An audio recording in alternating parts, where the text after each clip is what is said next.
Now tuning in to Earbud Media. Audio for everyone.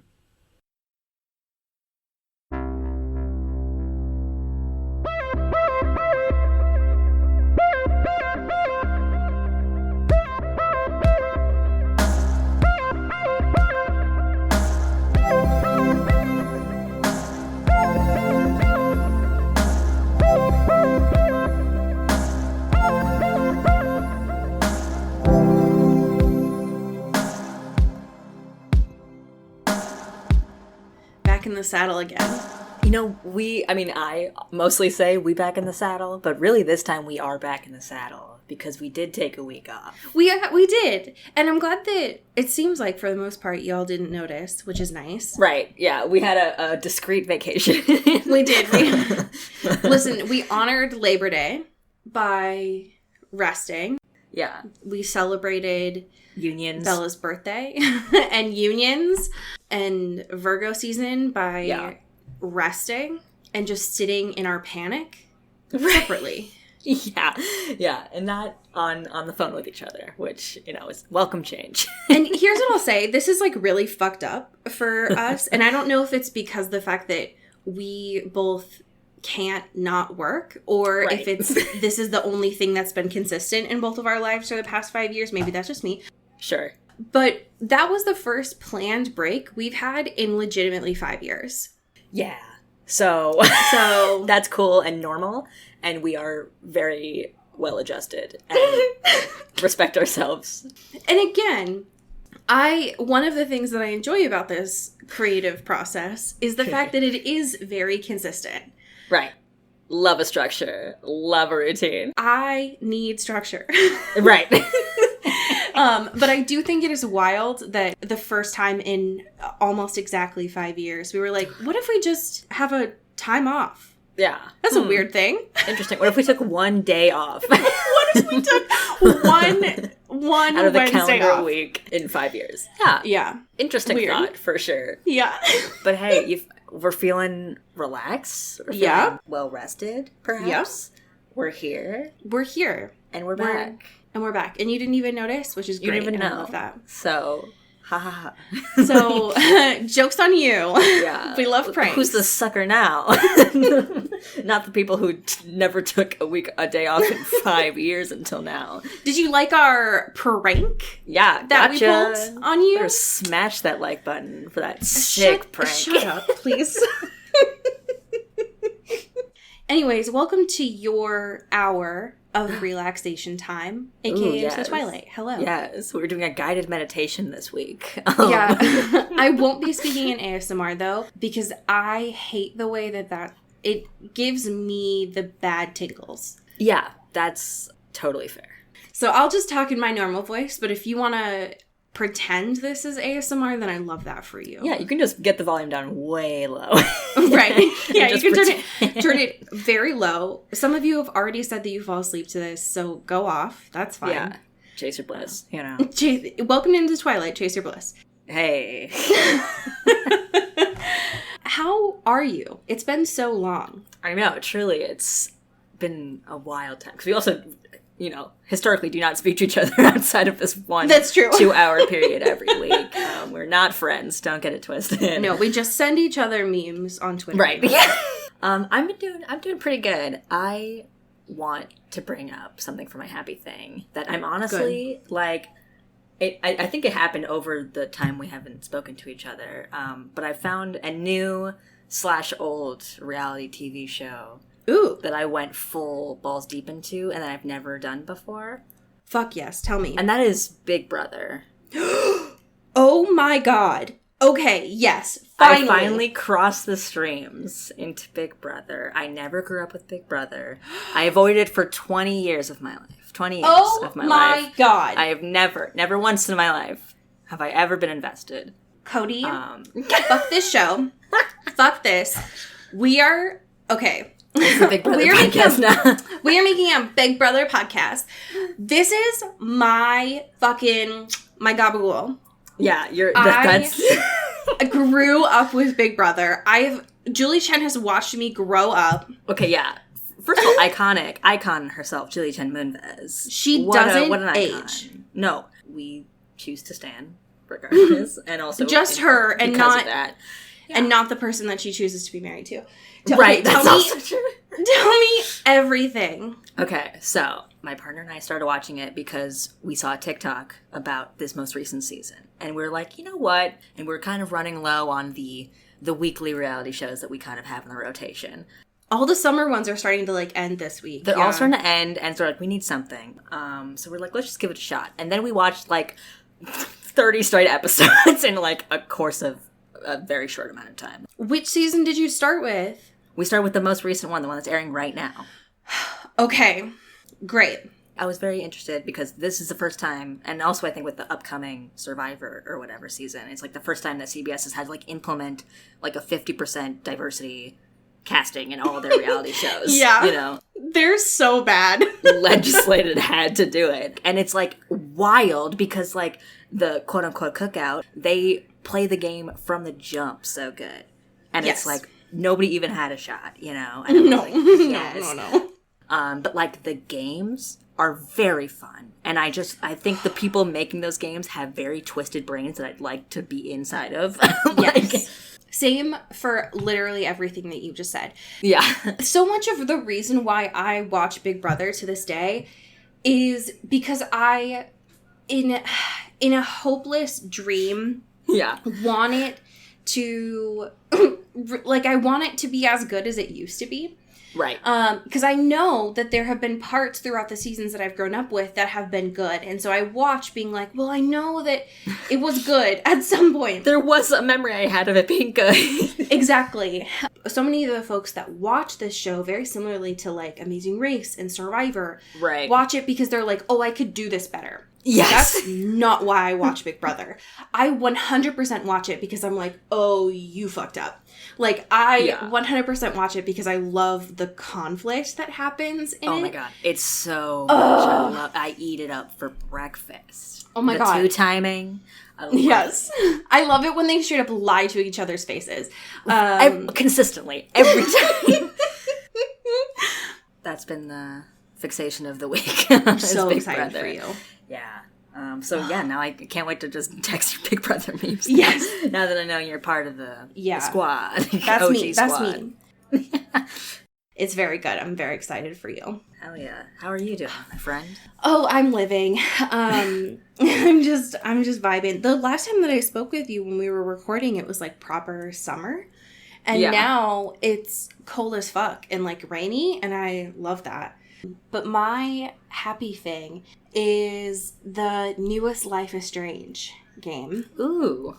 I'm so excited to bring this to the space because the newest Life is Strange is called True Colors. Nice. Just like the fucking Paramore song, just like the Glee version. Yes. I was hoping it would be on the soundtrack and I was wrong, but that's okay. That's my bad. I am a sucker for a Life is Strange game. Yeah. I am specifically their demographic, and that's fine. They make the soundtrack with me in mind. They make the characters with me in mind. They center them all in the Pacific Northwest. It's like, I love you. I love you, Life is Strange. This one in particular, though, feels like a fucking, like they had a personal camera attack in my house. Because the main character's name is Alex. Okay. And already. I was like, hello?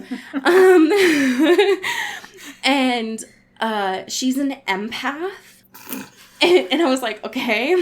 And it's, from where I'm at, I'm only 2 chapters in, and I won't spoil anything, but, I mean, y'all, if you look at the poster, Alex is not straight. Let's get that. She's got fucking by lighting behind her. Situation over here. Alex has not identified herself so far, other than someone asked her straight up, like, do you like girls? And she's like, yeah. But 2 chapters in, and it's incredibly well done. I feel like more so than the other 2 that I've played. This one, not just does the soundtrack fuck, but these characters feel really well developed. Hell yeah. And that was something that with the other 2, they didn't really feel either like right for the time period, or they didn't feel fully developed enough. And so far, these characters feel like real human beings. Hell yeah. Which awesome. I love a lot. Highly recommend. Because the fact that it has been so long since we last recorded in real time, we have so many current events that have happened. We're jam-packed with news, y'all. There's so much that has happened. Do you want to start us off with a fashion corner? Absolutely. We got a K-Stew fashion corner. A double K-Stew fashion. We got double. Actually, kind of a triple. Whatever. K-Stew's been serving too many looks the last week, and it is unnerving, but we are here to break it down. I'm so excited. First of which, she was at the Venice Film Festival, where Spencer premiered, and apparently to very good critical acclaim. We love to hear it. Love to see it. But she came in with a couple different looks, one of which is like this military black button-up moment that is just full butt, full underbutt up in here. And she's back to blonde. I know we talked a whole big game about her being back in her brunette era, but that was very short-lived, it turns out, so that's on us. The amount of people who, like, roasted us immediately. Yeah, they're like, this aged poorly. It's like, all right, okay. Let us live. We can celebrate it. Sorry, we're trying to break news. Sorry, we're trying to educate the masses here. Yeah. I want to take a second to talk about this, like, seafoam green. This is the one I did not see folks put, like, not a lot of news outlets properly discuss this one enough for me. This was my entire timeline and Instagram story feed for, like, 48 straight hours, which is shocking that it wasn't in, like, everyone was talking about the butt moment, which I get it. But it is, like, very gorgeous and very just, like, understated, lacy. It's, like, very elegant in a way. Just looks so pretty. And the way that the color, specifically that seafoam, makes her hair right now pull that strawberry blonde. Yeah. It made me want to pass out. I loved it so much. One, it looked comfortable. Yeah, which is crucial, especially if you're probably standing up for, like, however long the standing ovation was for Spencer. They go fucking ham at Venice. I'm sure it was like 20 fucking minutes. Yes. Like, you gotta be comfy, you know? And it looks like her. Yeah. And often with all of these, with both at the Venice International Film Festival as well as the Met, which we'll talk about in a second, they often don't look comfortable. And she very much looked like herself. She was smiling. I remember the seafoam one in particular. We saw her where she was, like, making like little spectacles out of her hands. Yeah. And she just looked like she was having a good time. Finally, she is having fun and opening up. Yeah. And that we don't often see that. No, we really don't. On there, which is nice. But we gotta talk about this Met Gala fit. All right, we gotta do it.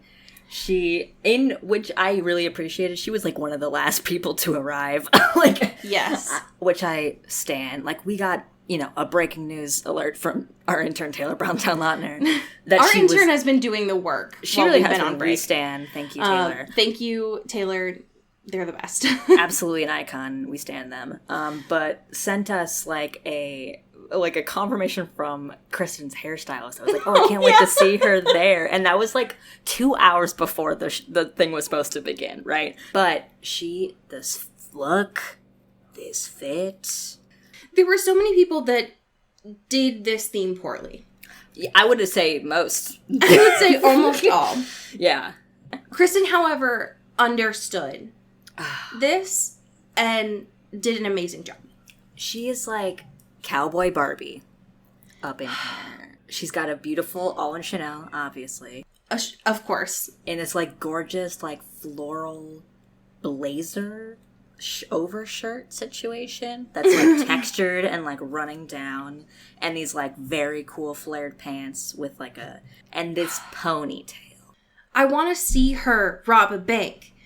I want to see this woman in a saloon, please. This is the Ocean's 8 I want. Oh my God. Know, I want 8 different types of Kristen Stewart in different fits doing a heist, but especially this one. This fucking snakeskin cowgirl Barbie, I love her so much. God, it's so good. And it's like the bangs, the little curled up bangs, and this high pony. Just coming for Ariana Grande's neck right now. Seriously. This fucking bang. I don't know that I will ever get over it. I've never seen her hair look like this before. Yeah. I don't know that I ever will again, and that's okay. Right. In the best way possible, Miss Stewart, you look like you would bully me in school. Right. Yes. And that's okay. I'll take it. Yeah, it's giving me very much head cheerleader. Oh energy. my God, yeah. Like, if Riverdale went to Met Gala, Oh my God. but like in a very high fashion way, not in a corny way. Yes. I want those pants, honestly. Yeah, they're fucking sick. This chain, they're so billowy. There's just so much room. Yeah. It's cool. I like it. It's a vibe. I think she fucking rocked it. We stand. I think it's interesting. Again, in a sea of boring dresses, not everyone was boring, but most people were. Right. Rock a pant. Fuck it. Yeah, I love it. Seriously. We would be remiss to not talk about an important, a critical, some might say, cultural reference that has happened in our time away. Yeah. One of my favorite pieces of television is What We Do in the Shadows. We've talked about it before. We have, yeah. We have. I did not expect that we would be talking about it on the main feed as part of our current events section, though. Right. As relevant, timely info. How did you feel? Because you broke this news to me. I saw it on our own Twitter account. How did this news make you feel? As soon as I saw it, I've never retweeted something faster in my life. Also because I am not caught up, so I haven't actually seen the episode. So I don't have a lot to go off of here, but I did see some preliminary things. But okay. I was like, this is the crossover that I always wanted and that the people need. I am very excited. I won't spoil the episode for you, but I will talk about this scene. Yes, so, please. What We Do in the Shadows has started their new season for this year. It's fucking hilarious. I'm enjoying it very much. In this most recent episode from this past week, these motherfuckers did... Homage feels too broad. They did what I would say is a fucking direct copy. A recreation. Shot-by-shot remake. A remix of Twilight's baseball scene. Incredible. I saw this news and I was very excited. And then I watched the episode and I was waiting the whole time being like, where is this going to fit? This makes no sense. I don't understand how this is going to work. And then when it did, I about shit my pants because it was fucking hilarious. It makes complete sense in the episode. They do use Muse. Hell yeah. They do use the titular supermassive black hole. Fuck yeah. Got the rights. Love it. They did get the rights. FX did pay the money.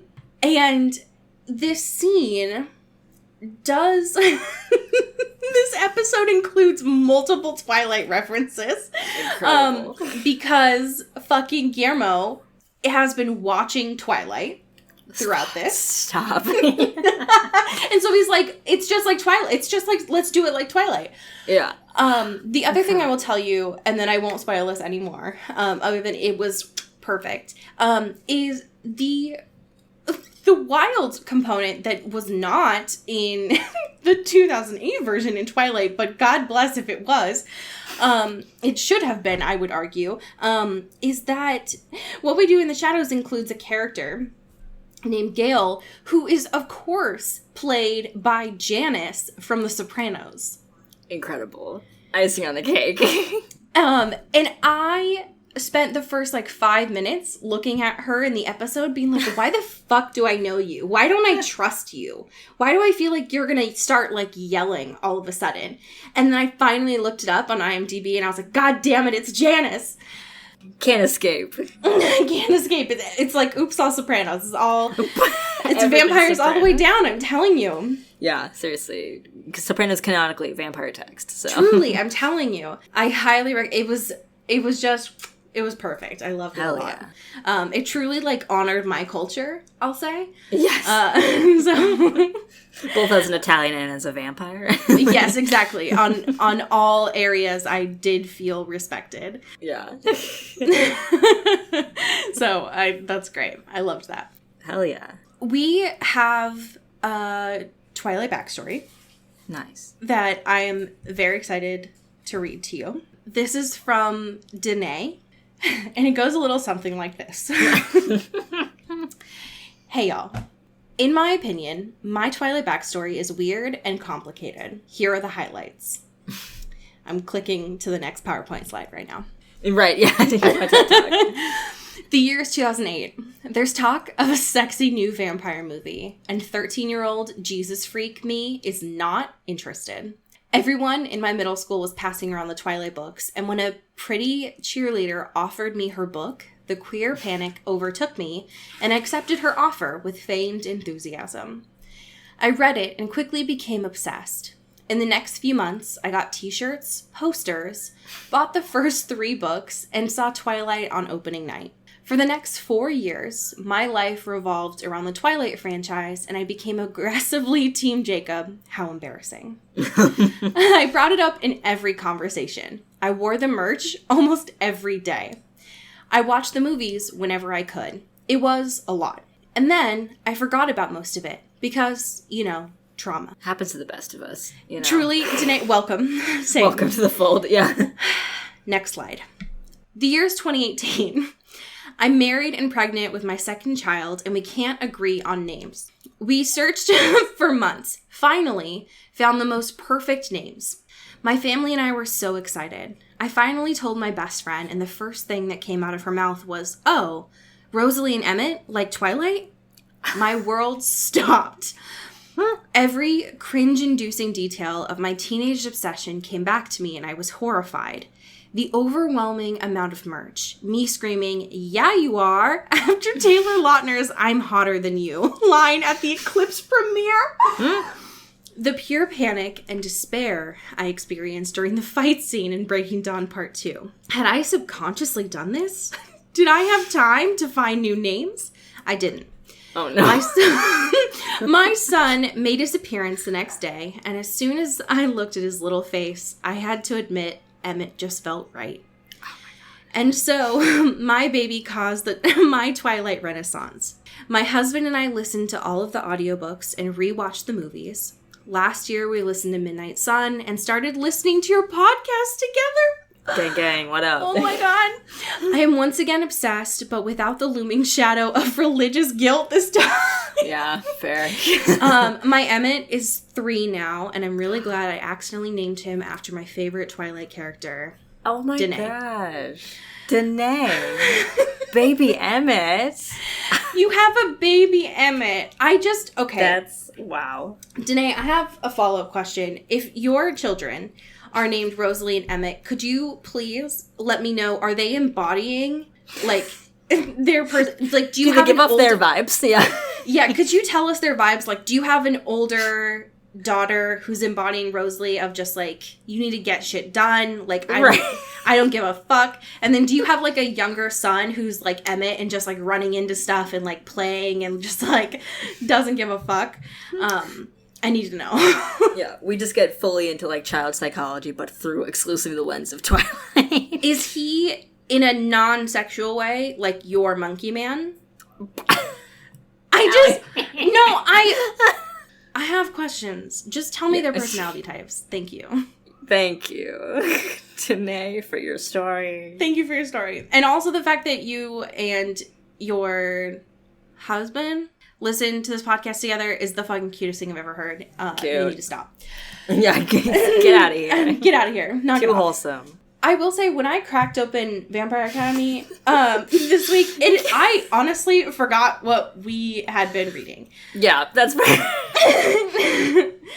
So, from what I remember, the last time that we were talking about this on the show, Lissa held a party in her dorm room where Natalie was also there. But more specifically, Lissa had coerced, compulsed, like 6 other people. Like, yeah, every other popular person. And all the popular kids to be there.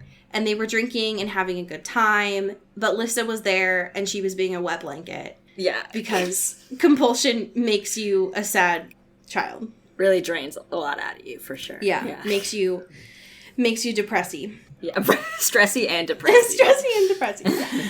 That's what I remember as we are going into chapter 17 and 18. Where are we picking up on? Ooh, we are picking up.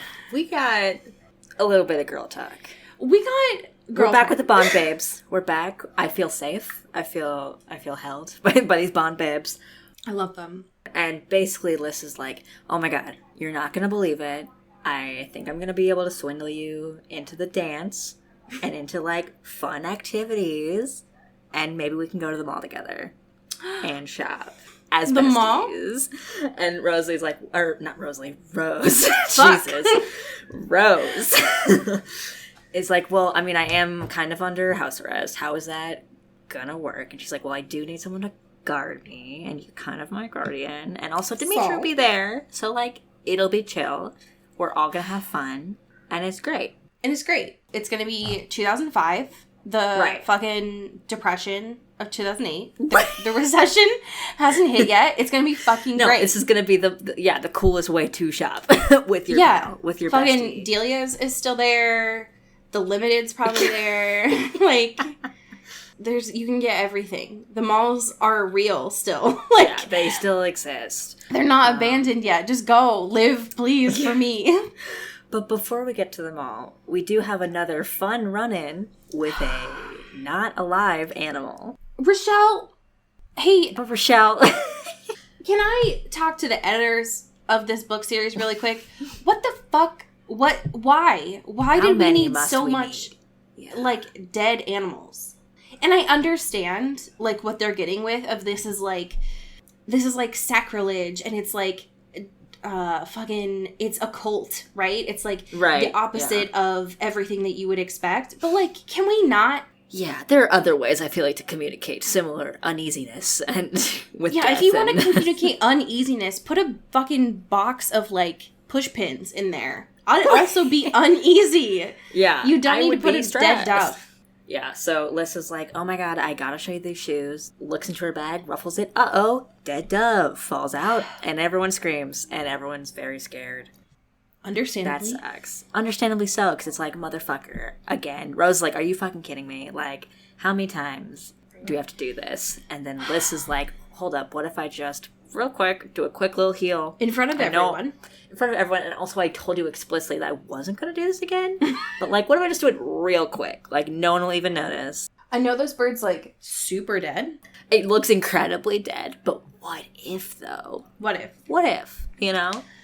And they have a whole tiff about it, because obviously she made a promise. And Rose is like, keep to your promise. And she's like, all right, but I fucking hate this, and everything about the situation sucks. Yes. Listen, Rochelle, I get it. I understand that you're using this as a plot point. I get it. It seems like the main reason why this needed to happen in this moment was because of the epiphany that Rose is having of her being like, okay, so this shit started to happen because of the Raven. Right. And the whole Miss Carp. And she was the only one who saw it, allegedly. But, like, what if someone else had been in those dark-ass woods that I had no way of telling if we were really alone? What if someone who wrote that note and it said, I know what you are, knows what Lissa is? And it's like, Rochelle, we could have done... Rochelle. Hey. Hey. Maybe we don't need dead animals for this, okay? Thank you. That's actually kind of been established. Maybe the first time. And not...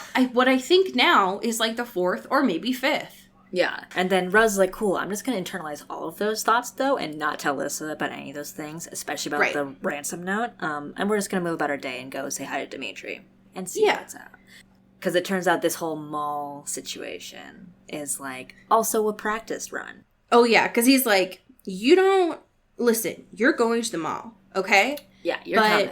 It's a training exercise. You're not going to fuck around and shop. You're here to work, all right? You might be in a mall. Yeah, you might get fucking Annie Ann's if Lissa wants you to, but you're still working, okay? Yeah, you can't run away to a hot topic and not be protecting your girl Lissa, all right? Yeah. We gotta stay focused here. Right. So maybe you get Annie Ann's, but don't get Orange Julius. No wild business. No. Because you can't choke on a fucking rogue, I don't know, orange chunk. If something happens. That's how Lissa goes out. She chokes on an Orange Julius chunk, is I guess the terminology you use. God, the ungodly things I would do for a mall soft pretzel right now. Oh my God, give me an Auntie Anne's fucking right now. Are you kidding me? Those little bites, the little ones. Oh my God. What shocked me, and I guess I shouldn't be shocked because of course they would need to be isolated in this academy, but it took them 2 hours to drive to the mall. Yeah. Also, can we say the mall is located in Missoula, Montana? So it's not... Saying it's a mall rather than just like an outdoor shopping center feels generous. Yeah, what are the odds that Hank Green canonically is involved? Especially like 2005, he would have been like... would have been... jumping... He would have been like sitting on giraffes still and stuff. Like right. It's true. So, you know, there's a headcanon if you want it. But... just the crossover. Can you imagine Hank Green, like, doing his, like, fucking weekly vlog in this mall, and he just accidentally catches vampires on there? Like, oh, and there's just a gaggle of vampires. There's just, like, because there's, like, 9 of them. That's why they took this van. Yeah, there's a whole group of folks here. Yeah. And their guardians. And it's just a whole rat pack. A clown car, if you can say, of vampires. I would say a clown car of them, yes. Yeah, because they're sure acting like clowns during this conversation on the way there. We get... Because Dimitri... This whole thing of... Yeah, Dimitri is like, doing some fuck shit. This is very much what I would imagine... Like, I want you all to put yourself into, like, a van or a school bus, like, on the way to an event during a trip. Like, any sort of, like, school fucking field trip. And when your teacher's like, all right... shitheads, we need to focus. Like, don't fuck around when we get here, because I'll turn this bus around. I don't give a shit. That is what I got from this conversation with Dimitri, and also, what's his face? Fucking Spiridon. The most Greek, like, Greek-ass name I've ever heard. I love it. This dude who looks like he could have just stepped out of an NSYNC video. Literally. Just by the description alone, you know. Had this whole conversation on, like, hey, what's going to get down here, right? Right. And so Rose and Dimitri are going to be, quote-unquote, partners. Which Dimitri immediately has to be, like, guardian partner. Obviously, like, guardian. For the guardians. You know, nothing else. Obviously. Nothing sexy's going on here. Obviously, of course. And essentially what it is kind of like... It's honestly the way they describe this and the way this is implemented feels kind of wild. You have 2 guardians for one person, one royal, right? A 3-way, some might say. Someone could say a 3-way. One is a far guard, and one is a near guard, which are real terms that people use in this book and in this fiction. One of which is just closer to the subject, and one is farther away. But it's not the one you'd think, just like your sight. No, I think it's actually the near guard is the close one, and the far guard is the close. I'm humble enough to admit that I'm 24 years old, and I still don't really know if it is the eyesight one is what it says it is, or if it's the opposite of what it says it is. Honest to God, Cody, I don't either. And I have no clue. I don't. When anyone ever asks me, like, are you nearsighted or farsighted? And I say, I can't see far away. And they're like, oh, it's your blank and sight. then and you I'm like, immediately forget. It's gone. Whatever you just said is gone in my head. Our brains don't want us to, like, absolve this information, you know? And so it's hard out here.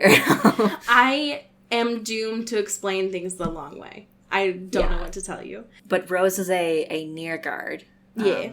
Which means she is closer to Lissa. But then they have this whole little rapport being like, hey, do you know how to use a stake? And Rose is like, yeah, I would love to, but Dimitri has not taught me fucking anything. He just makes you keep running. I don't understand. All I do here is run, and I don't know what the deal is. She says that she's running outside the van right now. Right, yeah, exactly. It's like I'm running, and we're just having weird sexual chemistry and having trauma dumps on each other. He keeps touching my hands. Right. Touching my hands and, like, telling me how to wear my hair. Also, important to note, she's wearing her hair up in a little bun. And he loves it. And he fucking goes hog wild for it. He goes nuts for this updo moment. I can't wait until a time where she accidentally takes her, like, hair tie and throws it, and then we just realize that, like, he just loves to play fetch. That's what it is. That's the whole bit. It's just like he just wants to run around and catch something. This mall trip, I will say, was not as interesting as the conversation in the car because it seems like the main thing, and like the shopping part is interesting too, but like the actual meat of it, like the protection aspect of it. Yeah. The main reason it seems like was because Rochelle was like, okay, I need to get this plot point down of one, Rose needs to practice at least once. And also this big, like, plot drop that happens here in this very small van where two conversations are really happening. There's this three-way conversation in the back with all the Guardians, and then all of the Royals in the front are, like, doing hot goss.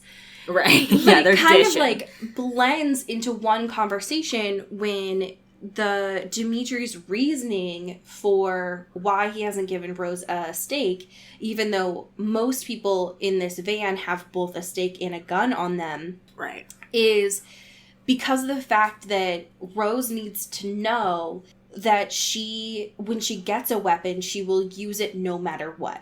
Right. And the reason why... And it could be someone. And it could be someone she knows. Perhaps. Hint.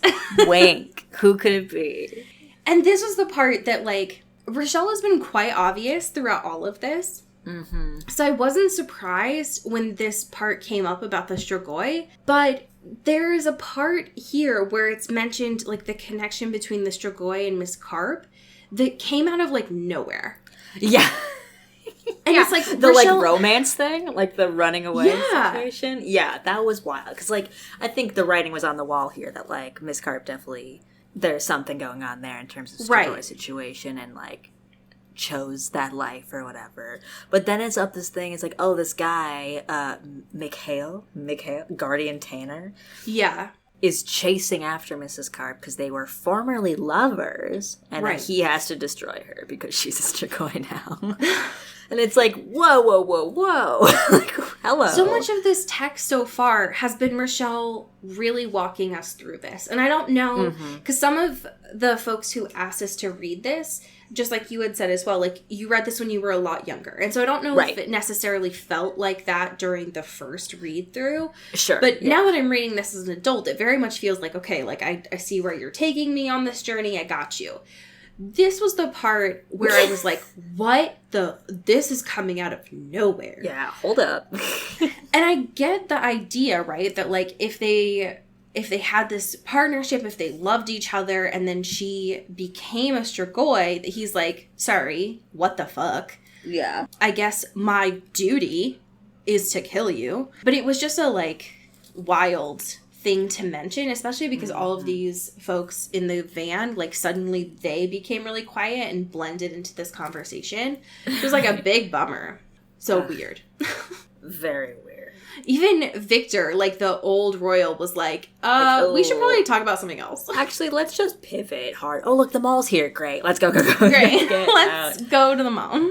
Anything but this. Yeah. But this shopping section, very fun. I loved that they went to Macy's. It made me feel very nostalgic. Yeah, it really brought back a lot of vibes. And so literally the whole time Liz is like, here's something that you should wear. Here's something that you would really look good in. Here's something that I think you would like. And Rose being like, I don't know. Like, what? Whatever.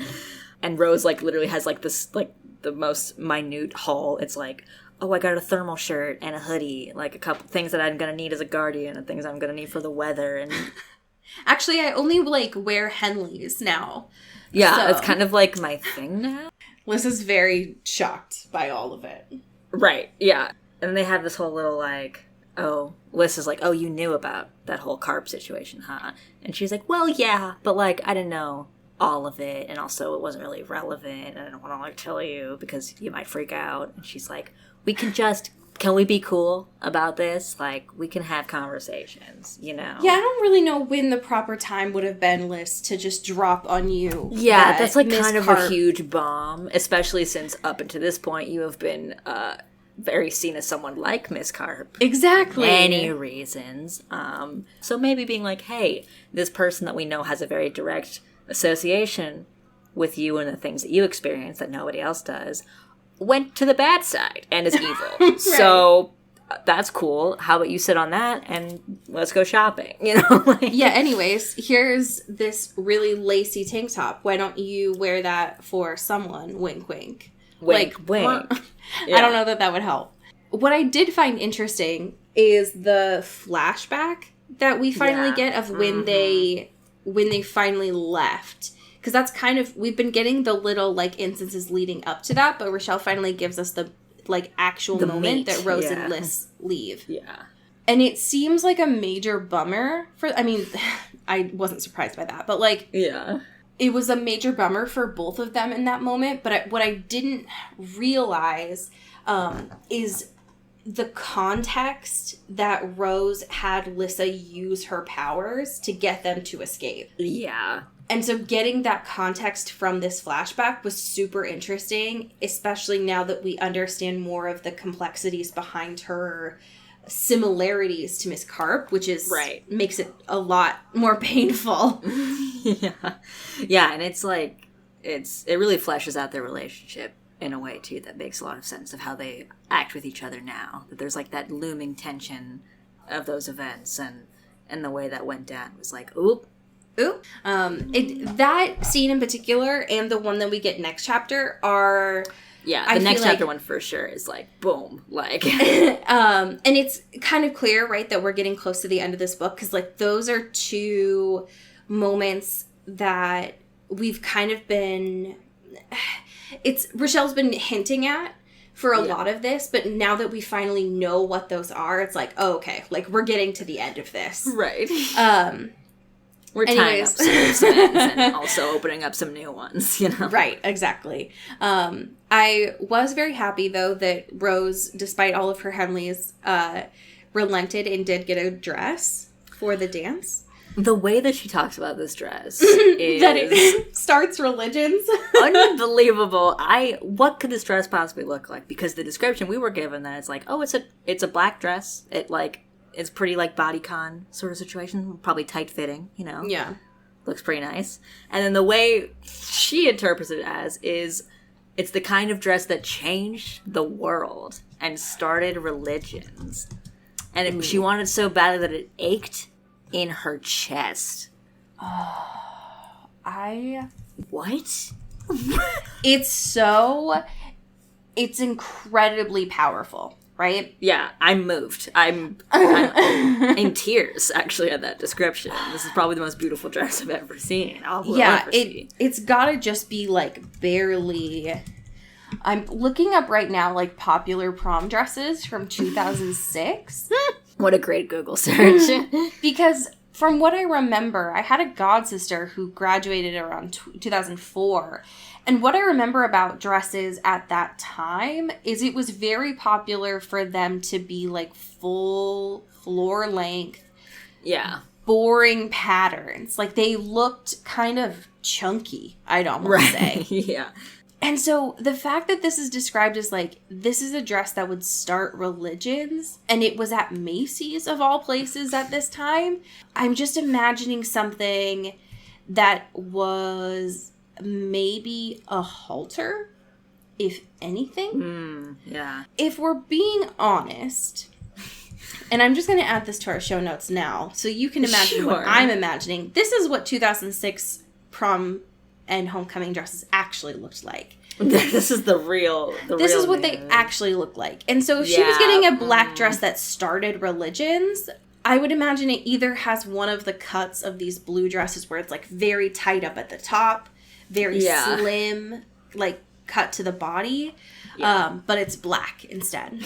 So, very generous of you, though, Rochelle, to imagine that Macy's at this time would sell something sexy for teens. Yeah. But go off. Love that for you. We stand. We stand. Can we talk about how the end of this, on the way home, feels just like the end of, like, a fucking field trip when you're tired as shit. And it's like, you are sleepy and you've got 2 hours to kill and you are trying to fall asleep against a fucking bus window. Right. That's exactly the vibe. I was just like, I'm out. Like, this has been a lot today and a lot of, information, a lot of physical activity. I'm gonna just fall asleep against you, Dimitri. That cool? And he's like, nope. It's like, absolutely not. You cannot do that. And she does anyway. And she's like, well, and then it works out. You're like, okay, cool. But the seeds of tension, sexual tension, have been planted. He's a sucker for it. Yeah, he's loving it. He's like, don't do that. But also like, I guess.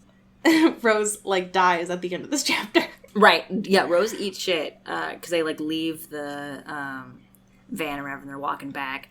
And everyone's just walking around, and Rose is like, I'm not like other girls. I want to walk on the bench and be cool and just, like, do my thing. And then she eats shit. And then the chapter ends. So bad. Like, blacks out bad. Fully bad. Like, horrible. Like, she just, like describes KO, like, Gone Girl. The bench is, like, paper thin. And it's like, uh-oh, you'll put your whole body support into that, and you fucked. Sorry. Series wrap on Rose Hathaway. Rose Hathaway, R.I.P., love you so much. Thank you for being here. We lost her. That's it. We lost her. Yep. The start of chapter 18, I was like, well, okay, so she's alive, I guess? Yeah, she is alive. She did not die from that bench incident. Fucking She is here. But her ankle got real fucked, for sure. Yeah. She's chilling with Dr. Olendziki, I guess, and Dimitri is there. They're all just talking her down, being like, fucking Dimitri can't catch a break today. Right, seriously, Dimitri's like, I've had to fucking babysit so many people today. I just need a break. And they're all like, yeah, it's kind of wild that you survived. It feels, like, very weird that you did. And also, like, Dimitri, like, apparently sexily carried her on his shoulder to the hospital and to the, like, emergency room or whatever. And she's like, man, that sounds pretty hot. I wish I wasn't unconscious for that. That probably would have been pretty sick for me. Yeah, she's starting to realize, like, when she comes back down from the shock that, like, she's like, fuck, man, like, this was my first guardian job. I did a great job guarding Lissa all day. I come back onto campus, and the first thing that I do is find the first rotten bench and eat absolute shit on it. Are you kidding me? It's fully infuriating for someone like Rose. It's like, I did so good. I did such a good job, and I eat shit on a bench as soon as I get home? That sucks. That sucks. I did great in front of strangers. I come back home in front of everyone I know, and I fuck it up. Are you kidding me? Fully die. I die. Are you kidding me? Yeah. But anyway, she got presents, so that's nice. She got weird presents and weird notes, one of which was a necklace that Lissa wanted to buy her, but was too expensive. And then, like, a very weird note being like, how are you alive? That's so cool. Good for you. That's amazing. It's a miracle. And then Dimitri gave her a present. A lip gloss. A little bag with a little lip gloss. Her lip gloss, the one she's always fucking talking about, how she's always out of it.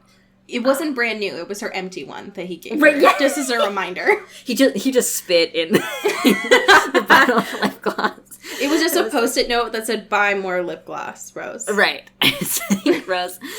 And so we have a little moment there being like, you bought this because I was dying? And he's like, no, I just thought it'd make you happy. Wink, wink. Does a little finger touching thing. The little ooh moment. Stop! He's doing that. I hate it so much. Yeah, he was like, I thought that it would, like, make you happy. Anyways, gotta go. And he just was a better not dead. I gotta go. I can't be here anymore.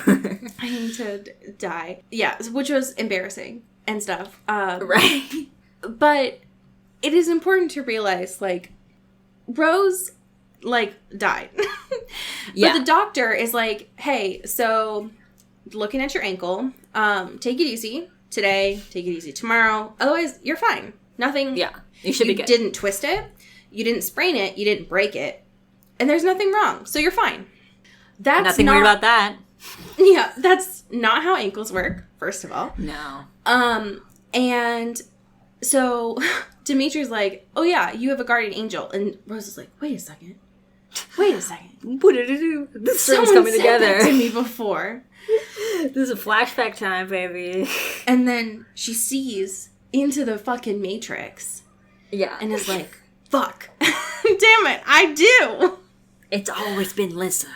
It's always been my Bond babe. My Bond babe, TM.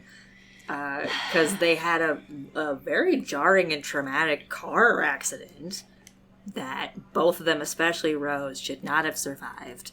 And she did because of Lissa. And Rose, I guess, didn't really dig too deep into that after the fact because I guess trauma, you know? You just think, I'm lucky to be alive. Hell yeah. We did it. And then it's like, oh, this happened again, maybe in a different, less severe context, but yeah, this is definitely something that she's fucking doing. Right. Why? Because Lissa's parents died.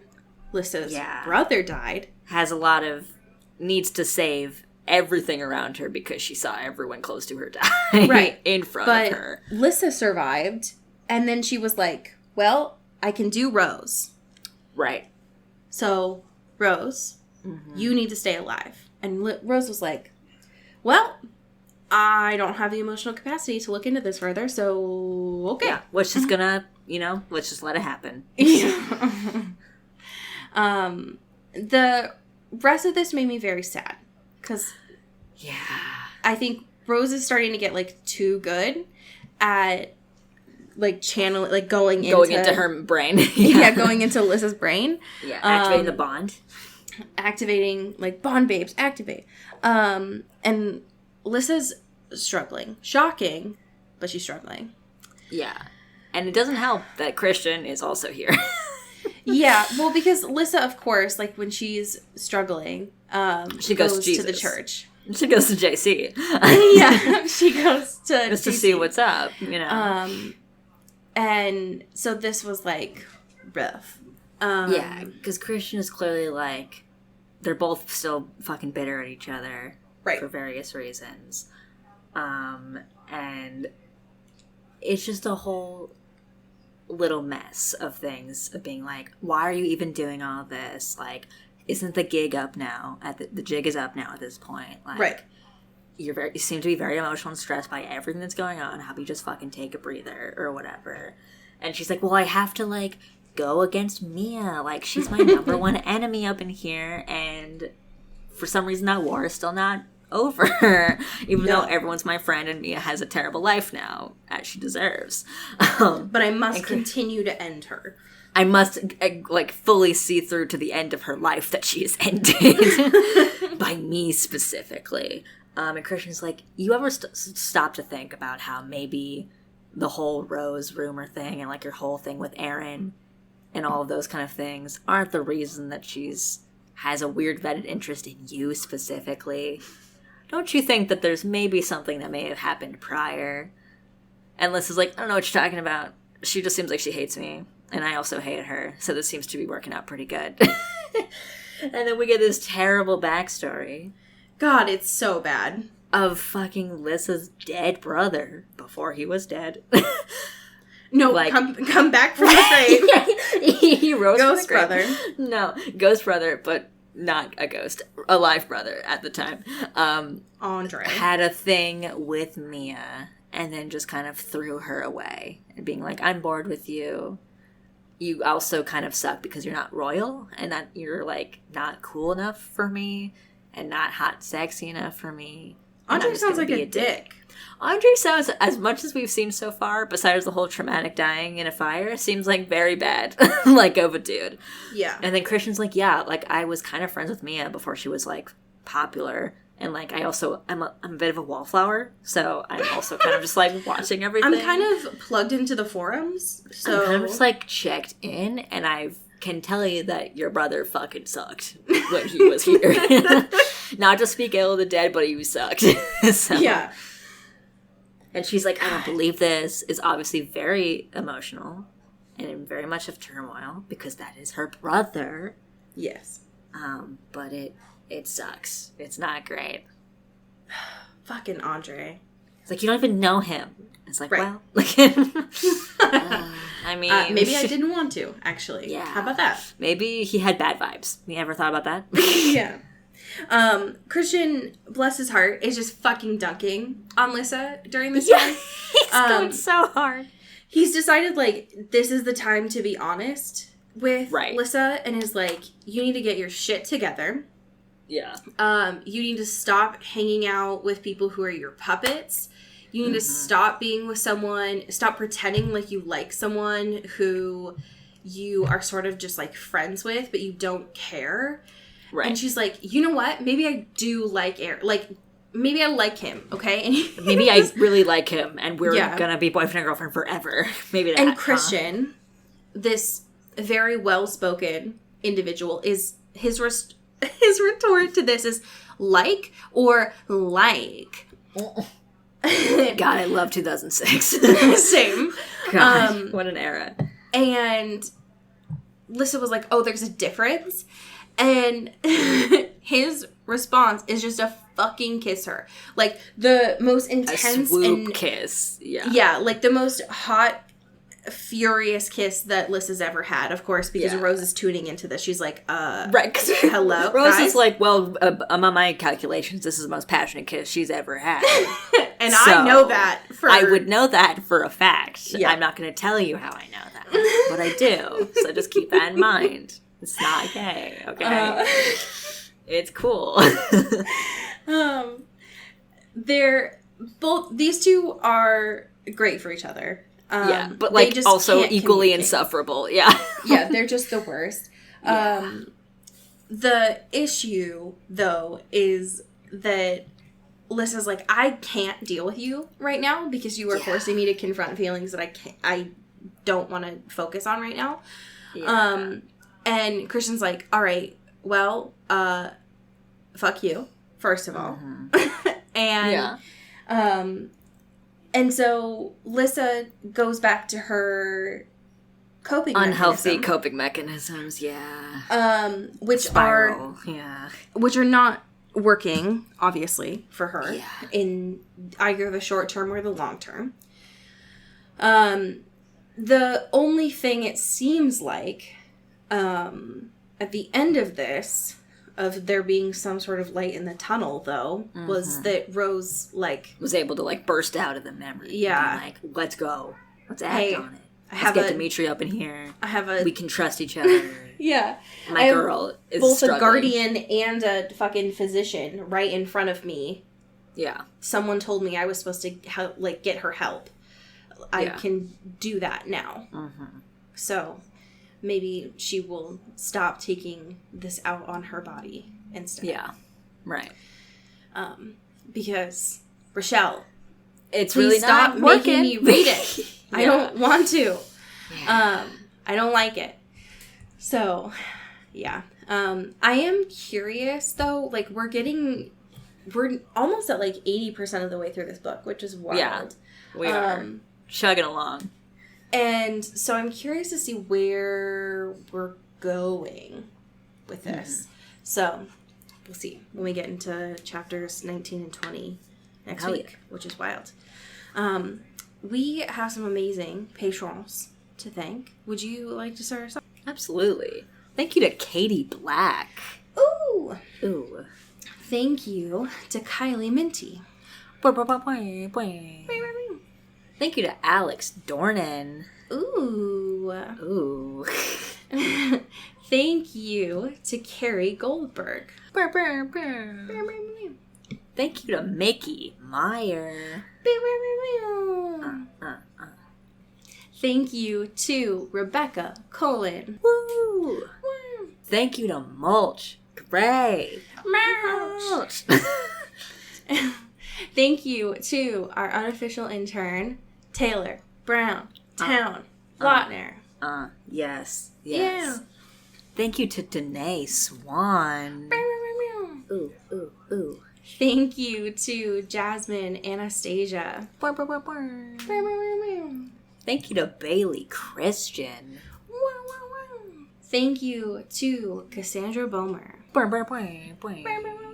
Thank you to Kristen Strider. Ooh. Thank you to Megan Pattinson. Thank you to Cassandra O'Shea. Ooh. Thank you to Rachel Seeker. Thank you to Ashley Dragomir. Ooh. Fancy. Ooh, so fancy. Hello. Thank you to Alexandra Ozera. Steal my name. Shout out to Maddie Facinelli. Yes. Thank you to Genevieve Morgan. Thank you to our mom, your mom, Kelly Beck. Yes. Thank you to Sophia Salinger. Ooh. Thank you to India Peach. Woo! Sound like fucking Toad. Thank you to Laura 40. And last but not least, thank you to Abby Penn. Woo! Hell yeah. So, Danae, who sent in our Twilight backstory, also sent in a fan fiction. Fuck yeah, double duty. Love it. Double dipping. Love that. Sent in a fan fiction for this week. The little P.S. on the email said, P.S. I haven't read Twilight fan fiction in a really long time, but I do read the occasional Harry Potter fic, and I recently found this gem. Enjoy. So, this is called The Boyfriend. It was written by Falcon Lux in 2016. And the summary is, when Bella moved to Forks to live with her dad, the last thing she could have expected was to find out that her dad had a young, gorgeous boyfriend. So I'm going to read a little bit of this for you. Hell yeah. Just the crossover I did not know that I needed or expected. Okay. Bella got home the next day and was about to shout for her dad as she'd seen his cruiser in the driveway, but then she heard voices coming from the kitchen. 2 voices. Curious, wary, excited, she slipped off her shoes and crept toward the kitchen, wondering if this was her dad's boyfriend. Okay, love? A smooth, rich man's voice was saying as she got close enough to make out the words. I would hate to come between you and your daughter now when you've finally gotten a chance to get to know her again. He had a British accent, she noted, which was unexpectedly sexy. I think she's okay with it, Charlie's voice responded. I'm pretty sure she's not homophobic or anything. She's just, he sighed, it's gotta be strange. I can imagine. I think she's outside the door. Bella started. How the hell did he know I was here? With a guilty blush, she pushed the door open. Her eyes went immediately to the unfamiliar man and her blush instantly doubled. She had absolutely no idea what she was expecting. Maybe someone similar to Charlie? That was not the case at all.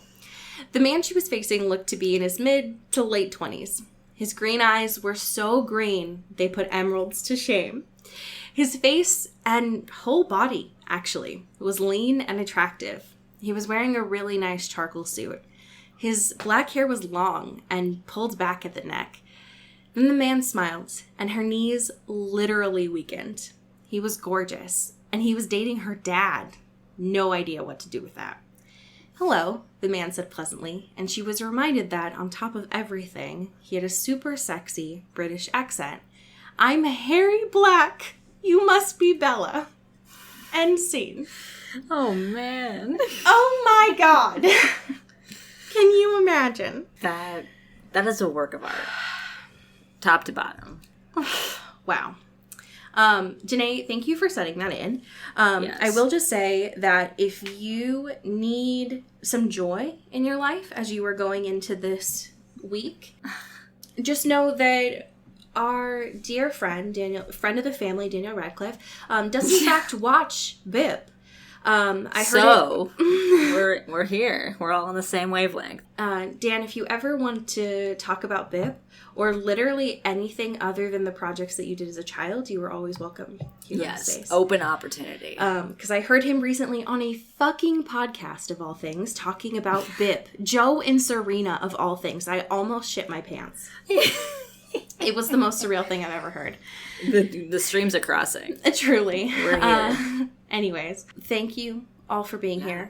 Take a break. Enjoy yourselves. But as we say here in the Pacific Northwest, get bit. And get whipped. Ooh. Ooh. Into the Twilight is an Earbud Media production. You can follow us on Twitter at Into the Twilight or on TikTok at Into the Twilight Show. You can find me at Cody Corral on Twitter and Allie at Alexandria Does. And you can support us on Patreon at patreon.com/Into the Twilight. We have merch, so much stuff. All those links are in the episode description. And make sure to rate and review us on your favorite podcast hosting platform. It really helps the show. Thanks. Bye. You've been listening to Earbud Media Production. Earbud Media, audio for everyone.